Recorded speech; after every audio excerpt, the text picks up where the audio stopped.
Rebonjour à tous. Merci. Merci, bonjour à tous. Ça fait plaisir de vous voir si nombreux et si enthousiastes.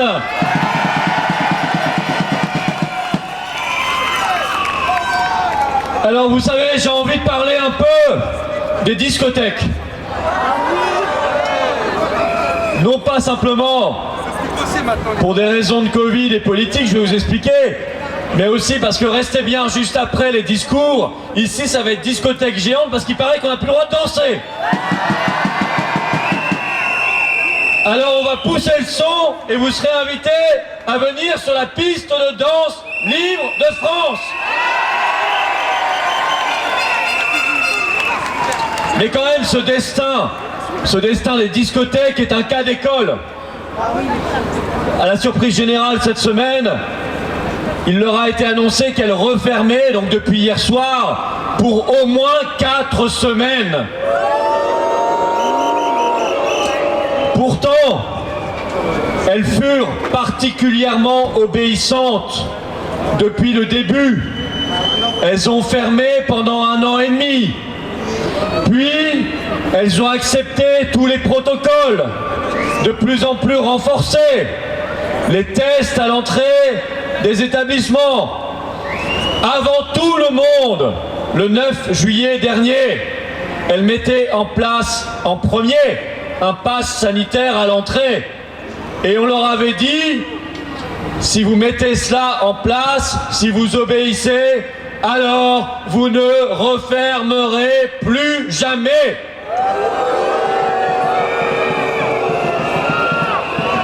Résultat, elles referment.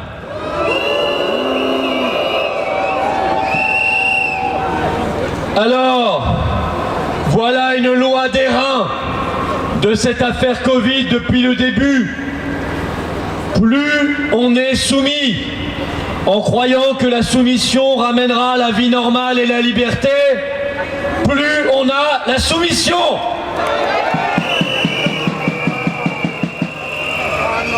Ce n'est pas en étant soumis qu'on retrouve la liberté et la vie normale, c'est en refusant de l'être. L'insoumission rend libre. La vérité rend libre. Ici, il n'y a pas des milliers et des milliers d'esclaves, il y a des milliers et des milliers de Françaises et de Français libres.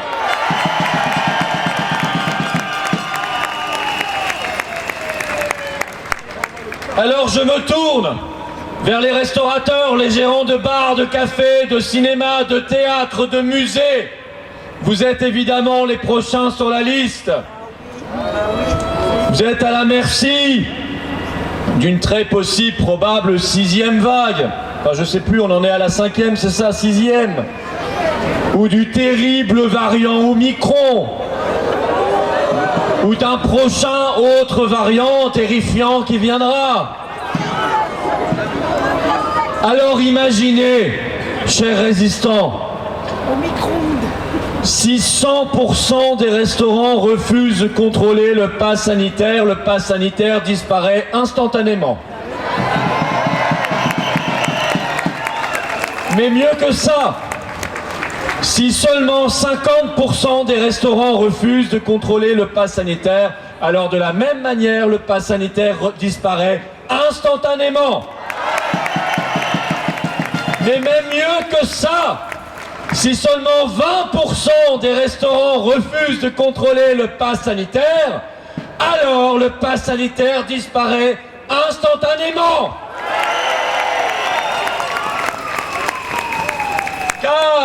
Car le bug, ce bug de liberté, un bon virus celui-ci, pour le régime covidiste, serait trop difficile à gérer, à réprimander, et finalement, il s'imposerait et il imposerait sa loi, celle de la vie normale et de la liberté. Alors soyons ce bug dans la machine. ce grain de sable, ces millions de grains de sable qui vont mettre définitivement à l'arrêt cette folle machine covidiste.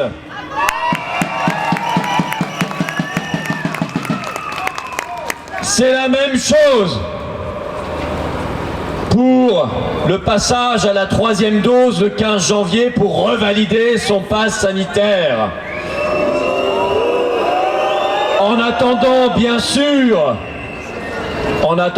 sûr la 4e et les suivantes, puisque le professeur Delfrécy a craché le morceau cette semaine. Chers résistants, tout s'arrête instantanément si des millions de doubles vaccinés refusent de suivre, décrochent et choisissent de sortir de ce cauchemar pour aller vers la liberté.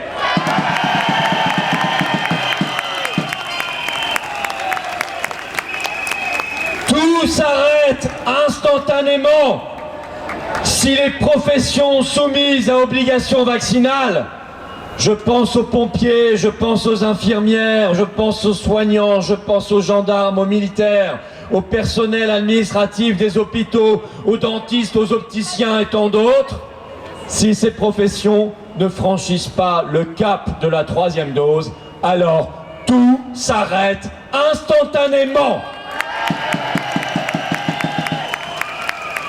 Dominique en parlait, regardez cet hôpital de Belfort, regardez cet autre hôpital du Nord Franche-Comté, contraint de réintégrer les personnels non vaccinés sous le poids du réel. Bravo à eux, le combat et la résistance payent toujours. Regardez Novak Djokovic qui refuse d'aller à l'Open d'Australie et qui choisit la liberté vaccinale.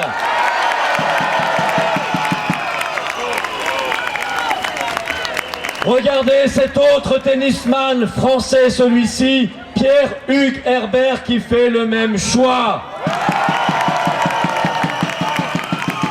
Faire des sacrifices, parfois de lourds sacrifices, pour défendre ses convictions et une vision de l'homme, cela nous rappelle que la liberté et l'humanité sont toujours là.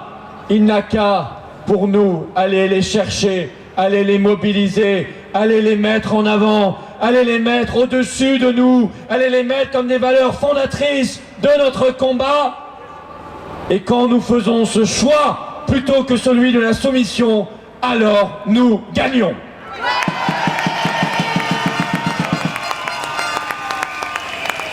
Regardez ce sondage publié hier soir dans la presse belge qui montre qu'aujourd'hui 33% des doubles vaccinés belges refuseraient la 3e dose. 1 sur 3. Bravo à eux. Voilà qui représenterait en France 16 millions de Français, 16 millions de nouveaux résistants que nous accueillerons chaleureusement et fraternellement dans le combat.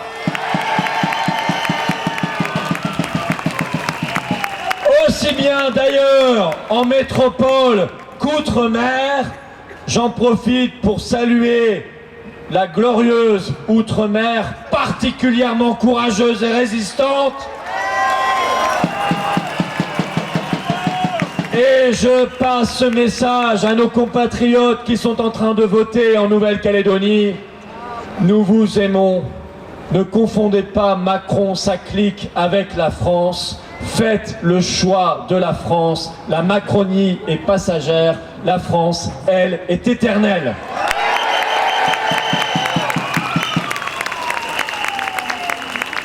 Tout s'arrête aussi à l'école pour les enfants. La dinguerie s'arrête. si ne serait-ce qu'un établissement scolaire sur 5 refuse d'imposer aux enfants le masque sur le nez, y compris maintenant en cours de récréation, alors tout s'arrête instantanément. Nos enfants méritent l'instruction, le calme, le grand air. On se battra pour eux jusqu'au bout.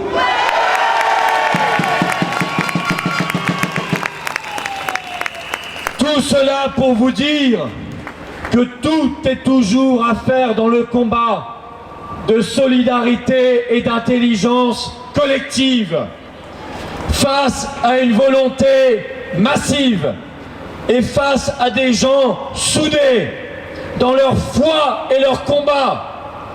Même l'esprit le plus tordu et le plus pervers, et Dieu sait qu'il n'en manque pas sur les étagères de notre gouvernement de dingue.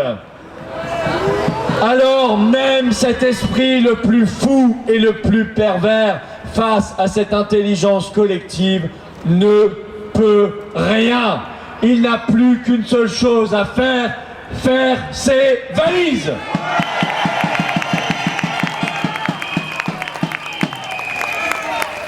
Cela vaut aussi pour les forces de contrôle. Policiers et gendarmes ne sont pas forcés de mettre un zèle incroyable pour aller contrôler, comme on le voit encore trop souvent sur des vidéos, des QR codes à la table des restaurants, à se livrer à ces activités indignes, déshonorantes pour le genre humain et humiliantes pour eux. Non, vous n'avez pas l'obligation de mettre du zèle à cette folie. Rien ne vous obligeait à faire ce que vous avez fait devant le Conseil d'État l'autre matin, j'y étais. Nous étions, 20 ou 25 citoyens. Nous étions devant le Conseil d'État parce que nous attendions tout simplement le résultat d'un recours que nous avons déposé contre le dernier décret Castex, et nous soutenions les avocats qui étaient en train de plaider. Et là, d'un coup, contrôle, nassage, verbalisation, intimidation, rudesse, menace de sanctions.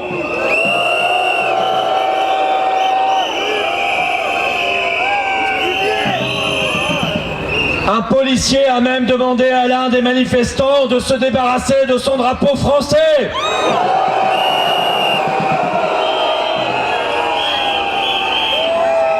Mais pendant ce temps, d'autres policiers, discrètement, nous glissaient à l'oreille des messages sympathiques et de soutien et nous expliquaient comment nous extirper de ce piège.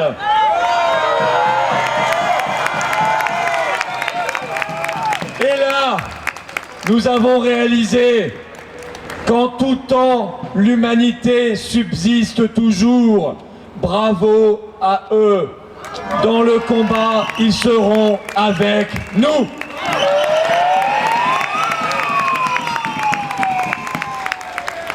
Car sinon, quel avenir dans la soumission? Faut-il s'en remettre au docteur Véran? Celui qui achète 50 000 doses à 700 $ pièce de Molnupiravir au laboratoire américain Merck, avant que la haute autorité de santé, c'était hier soir, n'interdise ce médicament parce qu'il ne sert à rien et parce qu'il est même dangereux.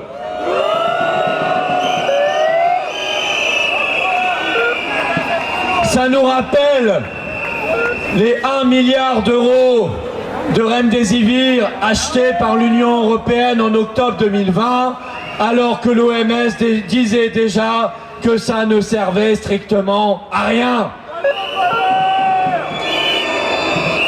Nous mettrons Véran, Castex, Macron et toute cette clique dehors.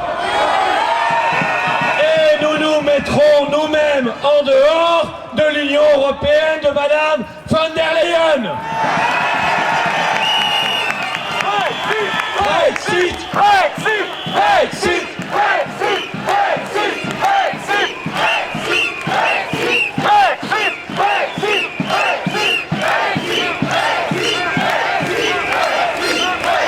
Cette intelligence collective se forme, celle qui réclame les traitements, celle qui réclame des lits, celle qui réclame la réintégration des personnels suspendus, celle qui réclame des moyens pour l'hôpital et les soignants, celle qui réclame que le peuple de France soit traité de la seule manière digne et normale, c'est-à-dire comme le seul souverain en France.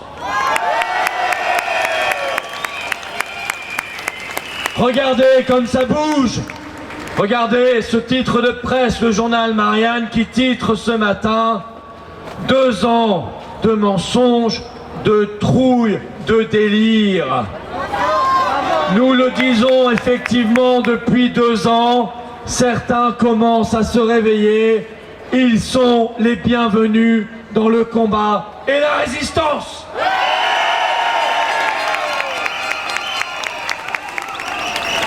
Regardez, même Martin Blachier, il semble être un peu plus tenace, constant et persévérant dans son attitude de rébellion. On va voir si ça va durer. Il a même parlé cette semaine de gouttes d'eau qui fait déborder le vase, de colère sociale et de pays qui grondent. Oui, le pays gronde. Oui, le pays est en colère. Et oui, la 3e dose fait déborder le vase de cette colère. Et oui, le pays est prêt à se remettre sur ses jambes alors qu'on l'avait mis à terre. La France, notre France est un géant de l'histoire. Une civilisation hors du commun, un pays éternel, plus fort et plus résistant que toutes les autres nations de l'univers. Nous sommes ce peuple plus glorieux qui se met debout et qui crie « ça suffit, ça suffit !»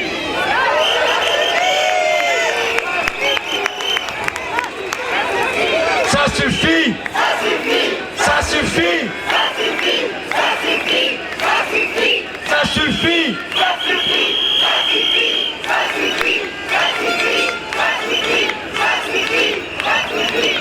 Alors que le pays était plongé dans les ténèbres, dans un célèbre discours pour la fête nationale le 14 juillet 1943, Charles de Gaulle déclarait ceci: « Soyons fermes, purs et fidèles. Au bout de nos peines, il y a la plus grande gloire du monde, celle des hommes qui n'ont pas cédé. »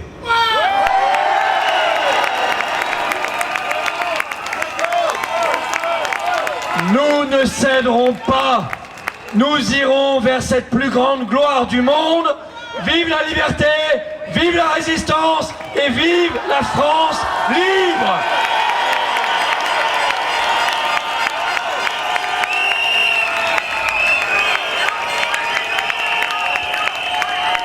Bravo à vous!